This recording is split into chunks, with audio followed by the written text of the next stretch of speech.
In the 1700s, in the infancy of world missions, hymnwriter Isaac Watts envisioned a day when the gospel would spread to every corner of the earth. His own British Empire had spread from shore to shore, and as Watts reflected on Psalm 72, he penned the words to the hymn, Jesus Shall Reign.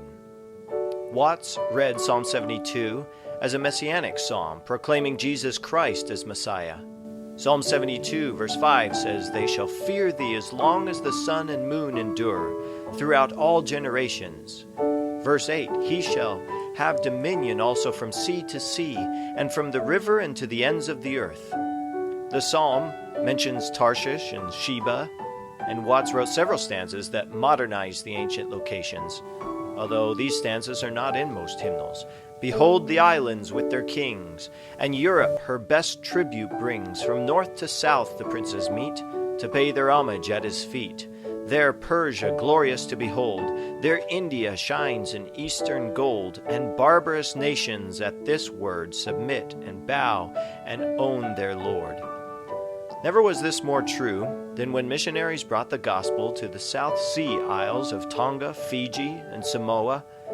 After generations of heathenism and cannibalism, the gospel finally took root and people were saved, and entire islands were converting to Christ. With their newfound harmony, they were able to establish an entirely new government. And in 1862, King George, the king of these isles, gathered thousands of his people to witness the signing of a new Christian constitution. To start the ceremony that day, the whole crowd sang, "Jesus Shall Reign." Historian Jeeves Stevenson said of the event, "Around him were seated old chiefs and warriors who had shared with him the dangers and fortunes of many a battle, men whose eyes were dim and whose powerful frames were bowed down with the weight of years. But old and young alike rejoiced together in the joys of that day, their faces, most of them radiant with Christian joy, love, and hope. It would be impossible to describe the deep feelings manifested when the solemn service began by the entire audience singing Dr. Watts's hymn.